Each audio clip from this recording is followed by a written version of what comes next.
Which entity in the Forgotten Realms is the most terrifying? It's a question I've found myself thinking about a lot recently. And honestly, there are some pretty strong contenders. Vecna, obviously the god of secrets, who is essentially a sentient conspiracy so dangerous his name used to be classified information.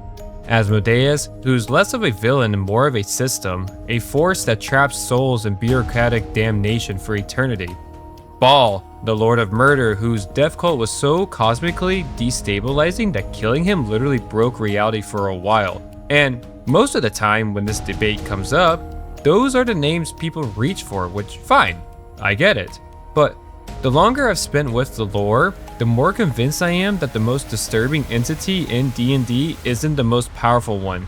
It isn't even the one with the biggest body count, it's one most casual players have never thought deeply about. And she's been sitting there the whole time, quiet and beautiful and patient.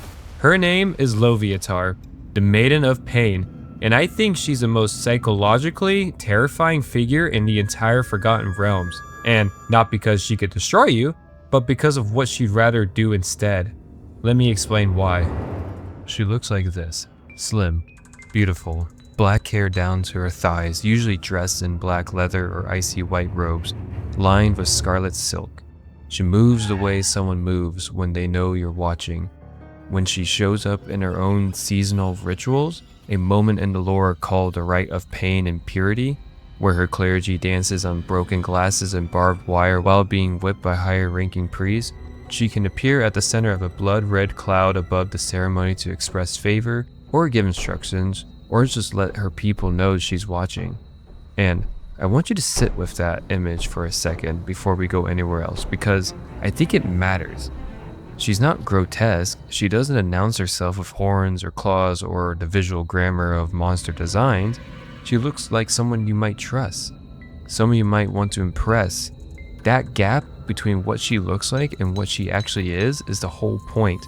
That gap is load-bearing, because Loviatar underneath that appearance is the goddess of agony. Her portfolio is pain, hurt, and torture, and she has built an entire institution around the idea that those things aren't evils to be resisted, they're sacraments. She is, in lore terms, cold-hearted, calculating, despotic, and almost entirely unreachable emotionally. And here's the part that genuinely unsettled me when I started actually reading the Doctrine. She never feels pain herself. She laughs at attempts to hurt her. So every single thing she has built around the theology of pain, she built from the outside, studying something she has never experienced and will never experience. And we could call that thing cruelty as an intellectual project, which actually brings us to where she came from. In Finnish mythology, and this is the actual source, D&D pulled her name and her nature directly from this tradition. Loviatar is the blind daughter of Tuoni, the god of death, and his queen Tuonotar, ruler of the underworld. She is described in the Kalevala, Finland's national epic, as the worst of all their children, the vilest, the one described with genuinely bleak language, old and wicked witch, ugliest of the Mana's children, evil genius of the Lapala. She births 9 sons into the world, and those sons are the 9 diseases: plague, fever, consumption, colic. She doesn't fight armies. She mothers suffering into existence and sends it out into the world to work quietly. And there's something about the mythological core that the D&D version preserves in a really interesting way. This idea that she doesn't need to be loud, she seeds, she cultivates, she is patient in a way that most evil figures in fiction simply aren't, because most evil figures want something that they have yet. Loviatar already has everything she wants. She just wants to spread it. Her name, by the way, comes from the Finnish word lovi, which means a crack, a notch, an opening. In the shamanistic tradition, it's described the passage between worlds, the threshold a person crosses in a trance state. So etymologically, Loviatar is literally the gap, the place where something gets in. I think that's more incidental.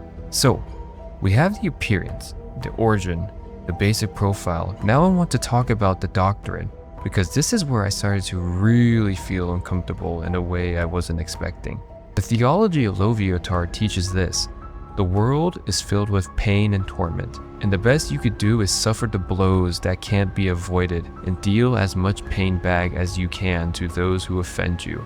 Fine, pretty dark, but internally consistent, a kind of cold Darwinian ethic. But then there's a second piece, and this is the part that shifts something. Kindness. The Doctrine says are the best companions to hurt, because they increase the intensity of suffering. Wait, kindness increases suffering? Yes, because kindness is a tool, a deliberate, premeditated instrument for making the eventual pain land harder.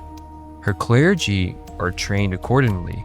Being beautiful, or knowing how to appear so, is listed as a useful attribute. Being a good actor is listed as a useful attribute.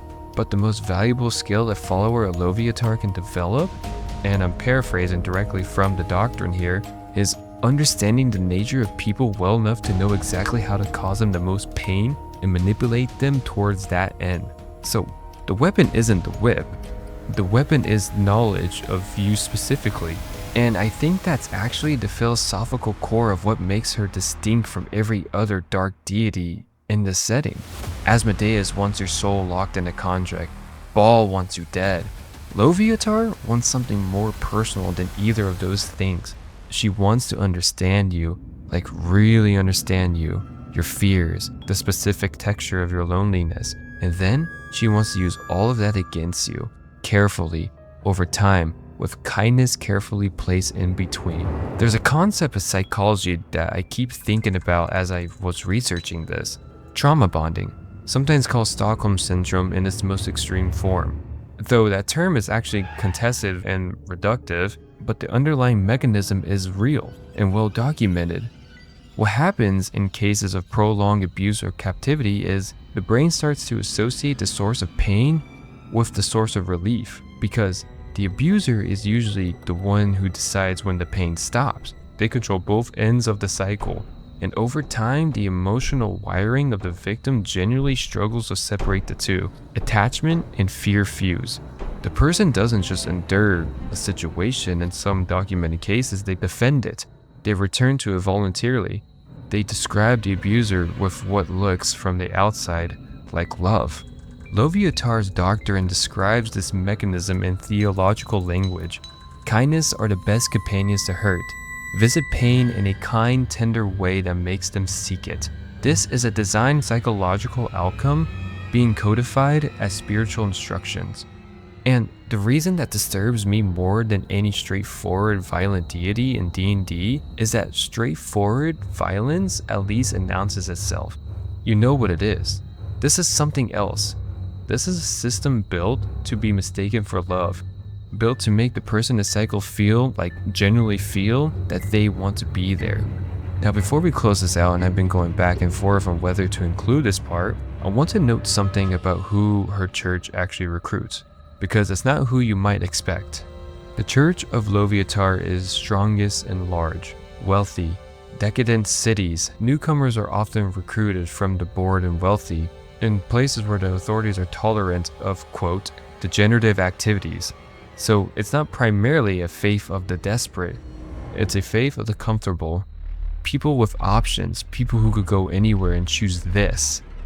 And I think that's actually the final piece of what makes her disturbing, because it removes the last comforting explanation. You could tell yourself that people end up in destructive systems because they were vulnerable, because they had no other options, because they were too desperate to see clearly. Sometimes that is true. But Loviatar's most successful territory is populated by people who walked in with full information and still stayed, which means the Doctrine, the seduction, the beautiful face, and the careful tenderness and the perfectly calibrated pain, it works on people who should, by any reasonable measure, know better. That's a different kind of horror than anything a monster can offer. Vecna can steal your secrets. Asmodeus can take your soul. Baal can end your life. Loviatar does something those three, for all their cosmic power, actually can't do. She can make you want to give yourself to her, and then she can make you call it a choice. That, I think, is why she is the most disturbing deity in D&D. The smile right before it, and everything she already knows about you by the time she uses it. If you like this content, please leave a like and comment and subscribe, and let me know, what do you think is the most disturbing deity in D&D? Is it Loviatar or is it someone else?